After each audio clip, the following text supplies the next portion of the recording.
Hello नमस्कार दोस्तों। स्वागत है आपका आपके अपने यूट्यूब चैनल सक्सेस स्टडी 3 में।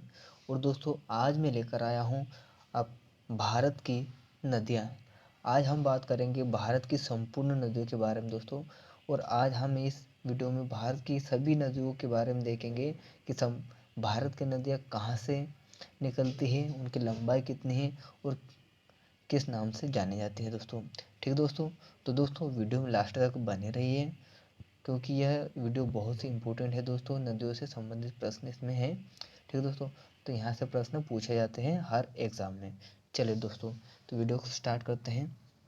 पहला प्रश्न दिया गया है दोस्तों, भारत की पवित्र नदी कौन सी है? तो भारत की पवित्र नदी गंगा है। कौन सी नदी? गंगा। दोस्तों गंगा का अगर उद्गम की बात करें तो गंगा का उद्गम होता है दोस्तों उत्तराखंड के गंगोत्री के पास। उत्तराखंड के गंगोत्री के पास गोमुख हिमानी से इसका उद्गम होता है दोस्तों। और गंगा की अगर बात करें दोस्तों तो गंगा यह भागीरथी भागीरथी और अलकनंदा का संयुक्त रूप है दोस्तों। और यह भागीरथी और अलकनंदा देवप्रयाग में मिलती है। देवप्रयाग में मिलती है। और यहाँ पर देवप्रयाग में जब इनका मिलन होता है वो उसी मिलन के रूप को गंगा कहा जाता है दोस्तों। और तो मेन बात करें दोस्तों तो गंगा कहाँ से निकलती है? गंगा गंगोत्री के पास गोमुख हिमानी से निकलती है। चलिए दोस्तों आगे बात करें गंगा की लंबाई कितनी है? तो दोस्तों गंगा की लंबाई 2525 किलोमीटर है। कुल लंबाई 2525 किलोमीटर है दोस्तों। बांग्लादेश में गंगा को पद्मा के नाम से जाना जाता है। किस नाम से जाना जाता है? पद्मा के नाम से जाना जाता है गंगा को बांग्लादेश में। चलिए दोस्तों अगला प्रश्न है दोस्तों, गंगा को बांग्लादेश में किस नाम से जाना जाता है? जैसे अभी हमने देखा पद्मा के नाम से जाना जाता है। गंगा को बांग्लादेश में पद्मा के नाम से जाना जाता है। अगला प्रश्न है, गंगा एवं ब्रह्मपुत्र की संयुक्त जलधारा किस नाम से जानी जाती है? तो दोस्तों गंगा और ब्रह्मपुत्र की संयुक्त जलधारा मेघना के नाम से जानी जाती है। और मेघना कहाँ बोली जाती है? तो इसे बांग्लादेश में बोली जाती है। गंगा और ब्रह्मपुत्र की संयुक्त जलधारा को बांग्लादेश में मेघना के नाम से जाना जाता है। चलिए दोस्तों आगे बात करें तो ब्रह्मपुत्र की दोस्तों बात करें तो ब्रह्मपुत्र को तिब्बत में इसे सांगपो के नाम से जाना जाता है। सांगपो के नाम से जाना जाता है। ब्रह्मपुत्र को तिब्बत में सांगपो के नाम से जाना जाता है। और जब यह अरुणाचल प्रदेश से होती हुई असम में आती है तो असम में इस सांगपो नदी को ब्रह्मपुत्र के नाम से जाना जाता है। मतलब ब्रह्मपुत्र तिब्बत में सांगपो के नाम से जानी जाती है। और यह भारत में अरुणाचल प्रदेश से एंटर करती है और एंटर करते हुए असम में आती है। तो असम में इस सांगपो नदी को ब्रह्मपुत्र नाम से जाना जाता है। इसकी कुल लंबाई की बात करें दोस्तों तो इसकी कुल लंबाई है 2900 किलोमीटर। इसकी कुल लंबाई कितनी है दोस्तों? 2900 किलोमीटर।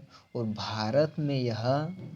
भारत में अगर बात करें तो भारत में यह 916 किलोमीटर बहती है। कितनी बहती दोस्तों? 916 किलोमीटर बहती है। चलिए दोस्तों आगे बढ़ते हैं। अगला प्रश्न है, भारत की कौन सी नदी सुंदरवन डेल्टा बनाती है? तो दोस्तों भारत की गंगा और ब्रह्मपुत्र सुंदरवन डेल्टा बनाती है। कौन सा डेल्टा बनाती है दोस्तों? सुंदरवन डेल्टा। और ये सुंदरवन डेल्टा विश्व का सबसे बड़ा डेल्टा है। विश्व का सबसे बड़ा सुंदरवन डेल्टा विश्व का सबसे बड़ा डेल्टा है। चलिए अगला प्रश्न है दोस्तों, सांगपो नदी किस राज्य से होकर भारत में प्रवेश करती है? अभी मैंने आपको बताया था कि सांगपो नदी तिब्बत से निकल कर भारत के अरुणाचल प्रदेश से होती हुई एंटर करती है और एंटर करने के बाद यह असम में प्रवेश करती है, जहाँ पर सांगपो नदी को ब्रह्मपुत्र के नाम से जाना जाता है। ब्रह्मपुत्र के नाम से उसे पुकारा जाता है। चलिए दोस्तों, अगला प्रश्न है, तवा नदी किसकी सहायक नदी है? तो दोस्तों, तवा नदी नर्मदा की सहायक नदी है। तवा नदी नर्मदा की सहायक नदी है। दोस्तों, तवा नदी मध्य प्रदेश के होशंगाबाद जिले में स्थित महादेव पर्वत से निकलती है और यह उत्तर दिशा में बहती हुई नर्मदा में मिल जाती है।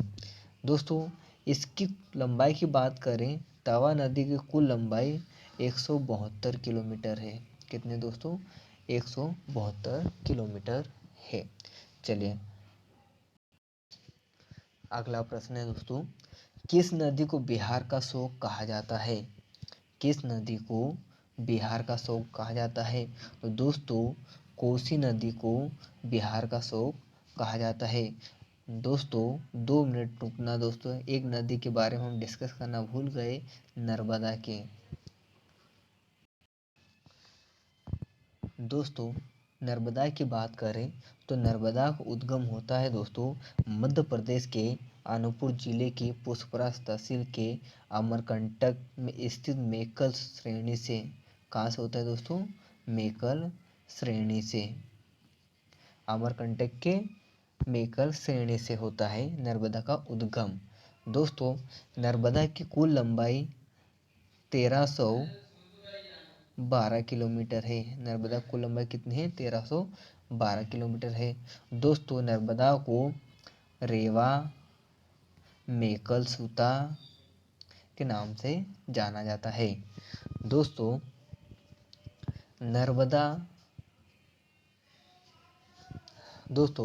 नर्मदा की कुल 41 सहायक नदियां हैं। कितने हैं? कुल 41 सहायक नदियां हैं। चलिए दोस्तों, एक मैं वीडियो लेके आऊँगा जिसमें संपूर्ण नदियों को डिटेल में मैं डिस्क्राइब करूँगा। ठीक है दोस्तों? तो दोस्तों, वह वीडियो बहुत जल्द ही आपको उपलब्ध हो जाएगा, जिसमें हम संपूर्ण नदियों की डिटेल देखेंगे, कहाँ से नदियाँ निकलती है, किस नाम से जानी जाती है, कितनी सहायक नदियाँ हैं। ठीक है दोस्तों? चलिए दोस्तों, आगे बढ़ते हैं। चलिए दोस्तों, अगला प्रश्न है, किस नदी को बिहार का शोक कहा जाता है? दोस्तों, कोसी नदी को बिहार का शोक कहा जाता है। दोस्तों, कोसी नदी माउंट एवरेस्ट पर्वत के उत्तर में तिब्बत के फुंगचू से निकलते हैं। माउंट एवरेस्ट के उत्तर में तिब्बत के फुंगचू से निकलती है। दोस्तों, इसकी कुल लंबाई की बात करें तो दोस्तों इसकी कुल लंबाई है 730 किलोमीटर। कोसी नदी की कुल लंबाई है 730 किलोमीटर। चलिए दोस्तों, अगला प्रश्न है, कौन सी नदी बंगाल का शोक कही जाती है? कौन सी नदी बंगाल का शोक कही जाती है? दोस्तों, दामोदर नदी बंगाल का शोक कही जाती है। दोस्तों, दामोदर नदी का उद्गम झारखंड के छोटा नागपुर पठार से होता है। छोटा नागपुर के पठार से होता है। दोस्तों, इसकी कुल लंबाई 541 किलोमीटर है। कितने दोस्तों? 541 किलोमीटर है। दामोदर नदी की कुल लंबाई 541 किलोमीटर है। चलिए, अगला प्रश्न है, कौन सी नदी भ्रंश द्रोणी से होकर बहती है? तो दोस्तों, नर्मदा नदी भ्रंश द्रोणी से होकर बहती है। चलिए दोस्तों, अगला प्रश्न है, हाल ही में केंद्र सरकार ने किस नदी को राष्ट्रीय नदी का दर्जा देने की घोषणा की है? तो दोस्तों, गंगा नदी को राष्ट्रीय नदी का दर्जा देने की घोषणा की है। चलिए, अगला प्रश्न है, प्रायद्वीपीय भारत की सबसे बड़ी नदी कौन सी है? तो दोस्तों, प्रायद्वीपीय भारत की सबसे बड़ी नदी है गोदावरी। प्रायद्वीपीय भारत की सबसे बड़ी नदी कौन सी है दोस्तों? गोदावरी है। दोस्तों गोदावरी की बात करें तो गोदावरी का उद्गम पश्चिमी घाट में त्र्यंबकेश्वर से, महाराष्ट्र के पश्चिमी घाट में त्र्यंबकेश्वर से होता है। इसका उद्गम महाराष्ट्र के त्र्यंबकेश्वर से होता है। महाराष्ट्र में पश्चिमी घाट है और पश्चिमी घाट में त्र्यंबकेश्वर नामक स्थान है, वहाँ से गोदावरी का उद्गम होता है। इसकी कुल लंबाई की बात करें दोस्तों तो इसकी कुल लंबाई है 1465 किलोमीटर। कितने दोस्तों? 1465 किलोमीटर। चलिए दोस्तों अगला प्रश्न है, भारत में बहने के अनुसार भारत की सबसे लंबी नदी कौन सी है? दोस्तों भारत की सबसे लंबी नदी है गंगा, जिसकी कुल लंबाई 2525 किलोमीटर है। कितने दोस्तों? भारत में सबसे बड़ी लंबी नदी कौन सी है? गंगा, जिसकी कुल लंबाई है 2525 किलोमीटर। चलो दोस्तों सर्दी बहुत लग गई है मुझे, तो इसलिए वीडियो थोड़ा प्रॉब्लम में चल रहा है दोस्तों आवाज़ के कारण। चलिए थोड़ा अगला प्रश्न है दोस्तों, प्रश्न है कावेरी नदी कहाँ गिरती है? कावेरी नदी कहाँ गिरती है? दोस्तों कावेरी नदी बंगाल की खाड़ी में गिरती है। कहाँ गिरती है दोस्तों? बंगाल की खाड़ी में गिरती है। कावेरी नदी की बात करें दोस्तों तो कावेरी नदी कर्नाटक जिले के कुर्ग जिले के पास ब्रह्मगिरी पहाड़ियों से निकलती है। कावेरी नदी कहाँ से निकलती है दोस्तों? कर्नाटक राज्य के कुर्ग जिले के पास ब्रह्मगिरी नामक पहाड़ियाँ हैं, वहाँ से कावेरी नदी निकलती है। कावेरी नदी की कुल लंबाई की बात करें दोस्तों तो इसकी कुल लंबाई है 800 किलोमीटर। कावेरी नदी की कुल लंबाई कितनी दोस्तों? 800 किलोमीटर है। चलिए अगला प्रश्न है, पंजाब के निर्माण में सबसे महत्वपूर्ण नदी कौन सी है? पंजाब के निर्माण में सबसे महत्वपूर्ण नदी कौन सी है? तो दोस्तों सिंधु नदी है। कौन सी नदी है? सिंधु नदी है। दोस्तों सिंधु नदी की बात करें तो दोस्तों सिंधु नदी तिब्बत के मानसरोवर झील के पास सोनैख्याबाद चेमायोंगडुंग नामक ग्लेशियर से निकलती है। कहाँ से निकलती है? तिब्बत के पास मानसरोवर झील है दोस्तों, और मानसरोवर झील के पास ही सोनैख्याबाद है दोस्तों टाइपिंग करने में दिक्कत आ रही है, बोल के बता देता हूँ मैं।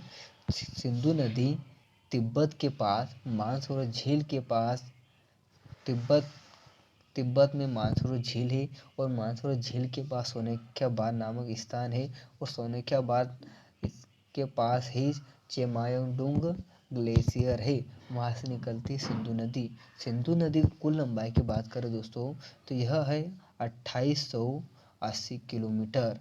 सिंधु नदी की कुल लंबाई 2880 किलोमीटर है। और भारत में अगर बात करें तो भारत में यह 1114 किलोमीटर बहती है। कितनी बहती है?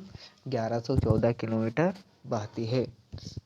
चलिए दोस्तों अगला प्रश्न है, कौन सी नदी पश्चिम की ओर बहती है? कौन सी नदी पश्चिम की ओर बहती है? दोस्तों नर्मदा नदी है जो पश्चिम की ओर बहती है। यह पूर्व से निकलती है और पश्चिम में बहती है, और पश्चिम में बहती हुई यह अरब सागर में गिर जाती है खंभात की खाड़ी में। चलिए दोस्तों नर्मदा के बारे में हमने बात कर ली दोस्तों, आगे बढ़ते हैं। अगला प्रश्न है, कौन सी दो नदियों की लंबाई लगभग समान है? तो दोस्तों सिंधु नदी की लंबाई और ब्रह्मपुत्र की लंबाई लगभग समान है। अभी हमने देखा था सिंधु नदी की लंबाई 2880 किलोमीटर है, और हमने देखा था ब्रह्मपुत्र सांगपो नदी की लंबाई कुल 2900 किलोमीटर है। ठीक है दोस्तों, तो इनकी लंबाई लगभग समान है।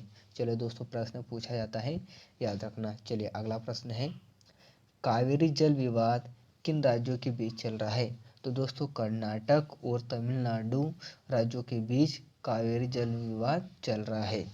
चलिए दोस्तों अगला प्रश्न है, किस नदी को बृहद गंगा के नाम से जाना जाता है? किस नदी को बृहद गंगा के नाम से जाना जाता है? तो दोस्तों गोदावरी नदी को बृहद गंगा के नाम से जाना जाता है। दोस्तों गोदावरी नदी की हमने डिटेल में बात कर ली। गोदावरी नदी कहाँ से निकलती है दोस्तों? तो गोदावरी नदी पश्चिमी घाट, महाराष्ट्र के पश्चिमी घाट में त्र्यंबकेश्वर नामक स्थान है, वहाँ से निकलती है। और गोदावरी की लंबाई 1465 किलोमीटर है, ये भी हमने डिस्कस कर लिया है। चलिए अगला प्रश्न है, कौन सी नदी अपना मार्ग बदलने के लिए प्रसिद्ध है? कौन सी नदी अपना मार्ग बदलने के लिए प्रसिद्ध है? दोस्तों कोसी नदी अपना मार्ग बदलने के लिए प्रसिद्ध है। कोसी नदी अपना मार्ग बदलने के लिए प्रसिद्ध है। ठीक है दोस्तों, कोसी नदी को दोस्तों बात करें, कोसी नदी को दोस्तों बिहार का शोक कहा जाता है।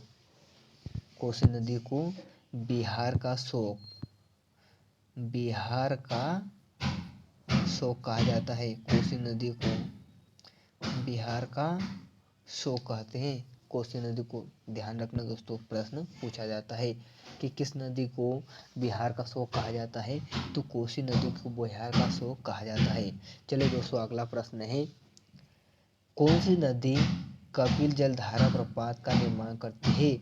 दोस्तों नर्मदा नदी कपिल जलधारा का धारा प्रपात का निर्माण करती है। चलिए अगला प्रश्न है, कौन सी नदी उड़ीसा का शोक कही जाती है? तो दोस्तों ब्राह्मणी नदी उड़ीसा का शोक कही जाती है। ब्राह्मणी नदी उड़ीसा का शोक कही जाती है। दोस्तों ब्राह्मणी नदी की बात करें, दोस्तों ब्राह्मणी नदी की बात करें तो यह नदी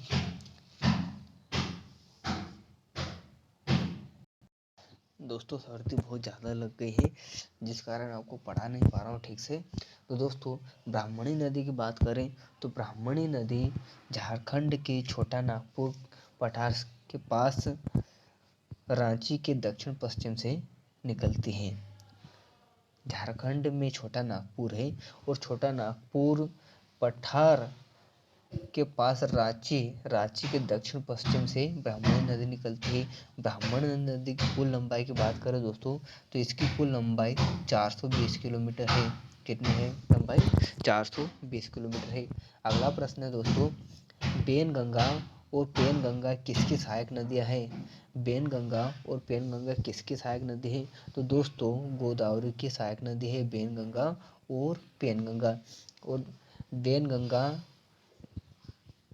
दोस्तों यह निकलती है मध्य प्रदेश की दो नदियों की सहायक नदी है पेनगंगा, और यह भी निकलती है महाराष्ट्र से। चलिए दोस्तों आगे बात करें, अगला प्रश्न है, इंडो ब्रह्मा है एक। तो दोस्तों इंडो ब्रह्मा एक पौराणिक नदी है। दोस्तों इस नदी के बारे में हम आपको बाद में डिटेल से बताएंगे। चलिए अगला प्रश्न है, किस नदी पर सबसे लंबा सड़क पुल है? किस नदी पर सबसे लंबा सड़क पुल है? तो दोस्तों गंगा नदी पर सबसे लंबा सड़क पुल है। चलिए अगला प्रश्न है, कौन सी नदी विश्व का सबसे बड़ा द्वीप माजुली बनाती है? तो दोस्तों ब्रह्मपुत्र नदी विश्व का सबसे बड़ा द्वीप माजुली बनाती है। चलिए दोस्तों आगे बात करें, अगला प्रश्न है, नर्मदा नदी का अधिकांश भाग भारत के किस राज्य में बहता है? तो दोस्तों नर्मदा नदी का अधिकांश भाग मध्य प्रदेश में बहता है। लगभग 1030 किलोमीटर सॉरी दोस्तों लगभग 1077 किलोमीटर बहती है। चलिए दोस्तों अगला प्रश्न है, नदियों को जोड़ने की योजना किसके शासनकाल में प्रस्तावित हुई? नदियों को जोड़ने की योजना किसके शासनकाल में हुई? तो दोस्तों राज्य सरकार के। चलिए अगला प्रश्न है, कौन सी नदी रिफ्ट घाटी से होकर बहती है? कौन सी नदी रिफ्ट घाटी से होकर बहती है?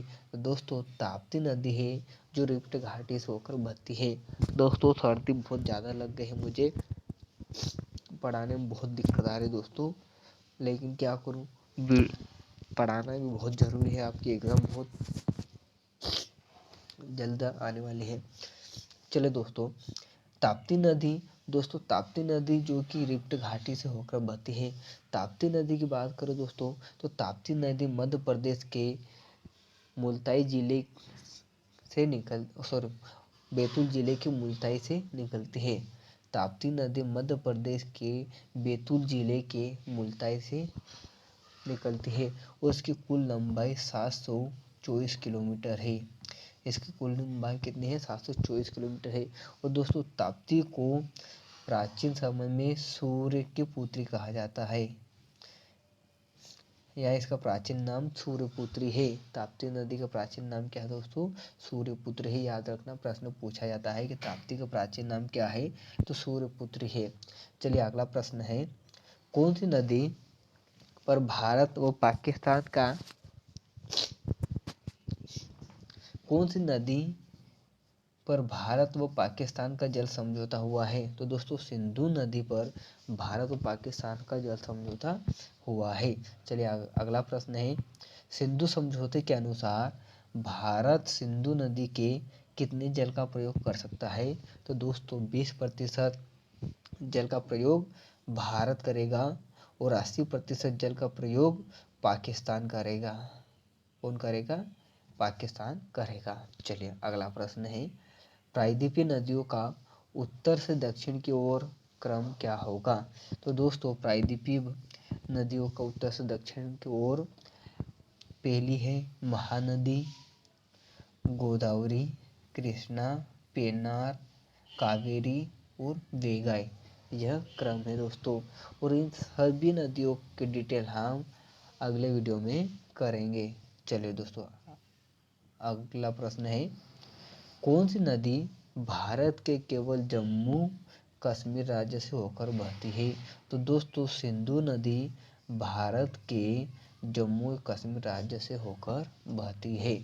चलिए अगला प्रश्न है, पंचगंगा एवं दूधगंगा किसकी सहायक नदियाँ है? तो दोस्तों पंचगंगा एवं दूधगंगा कृष्णा नदी की सहायक नदियाँ है। चलिए अगला प्रश्न है, दोस्तों कृष्णा नदी की बात करें तो कृष्णा नदी का उद्गम महाराष्ट्र के पश्चिमी घाट में स्थित महाबलेश्वर से होता है। महाबलेश्वर से होता है। कृष्णा नदी का उद्गम महाराष्ट्र के पश्चिमी घाट में स्थित महाबलेश्वर से होता है और इसकी कुल लंबाई दोस्तों, इसकी कुल लंबाई है 1400 किलोमीटर या फिर 1401 किलोमीटर है। ठीक है दोस्तों, किसी किसी बुक में 1400 है और किसी किसी बुक में 1401 किलोमीटर है, इसीलिए हमें दोनों याद रखना जरूरी है। चलिए अगला प्रश्न है, दामोदर नदी कहाँ से निकलती है?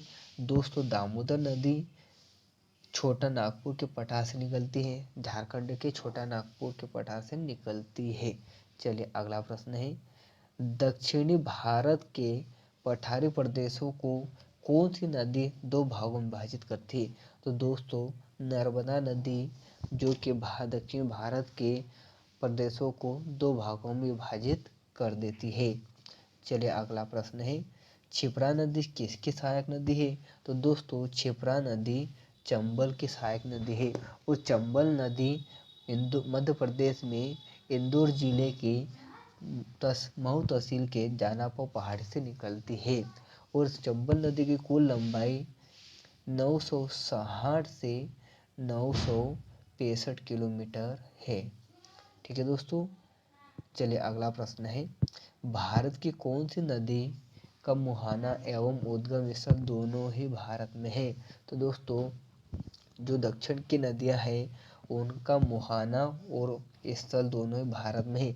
दक्षिण की नदियों की बात करें दोस्तों तो उसमें गोदावरी आ जाती है, कावेरी आ जाती है, कृष्णा नदी आ जाती है और इन्हीं में से दो नदियां हैं। अगला प्रश्न है, किस नदी के किनारे पर प्रसिद्ध महाकालेश्वर मंदिर है? तो दोस्तों नर्मदा नदी के किनारे प्रसिद्ध महाकालेश्वर मंदिर है। और दोस्तों उज्जैन में महाकालेश्वर मंदिर, उज्जैन में भी है महाकालेश्वर मंदिर जो कि क्षिप्रा नदी के किनारे है। और दोस्तों नर्मदा नदी के किनारे जो महाकालेश्वर मंदिर है यह ओंकारेश्वर महाकालेश्वर मंदिर है। कौन सा है? ओंकारेश्वर महाकालेश्वर मंदिर। ओंकारेश्वर में है महाकालेश्वर मंदिर जो कि नर्मदा नदी के किनारे है। और दोस्तों उज्जैन में भी है, उज्जैन में भी महाकालेश्वर मंदिर जो कि क्षिप्रा नदी के किनारे है। चलिए अगला प्रश्न है, विश्व का सबसे बड़ा डेल्टा किन नदियों के द्वारा निर्मित होता है? तो दोस्तों गंगा एवं ब्रह्मपुत्र नदी के द्वारा विश्व का सबसे बड़ा डेल्टा बनाया जाता है। चलिए अगला प्रश्न है, किस स्थान पर भागीरथी और अलकनंदा मिलकर गंगा का निर्माण करते हैं? जैसा कि मैंने आपको स्टार्टिंग में बताया था कि भागीरथी और अलकनंदा ही दोनों के संयुक्त जलधारा गंगा का निर्माण करती है देवप्रयाग में। ठीक है दोस्तों, और वहीं इस देवप्रयाग से ही गंगा भागीरथी और अलकनंदा की संयुक्त जलधारा गंगा के नाम से देवप्रयाग से निकलती है।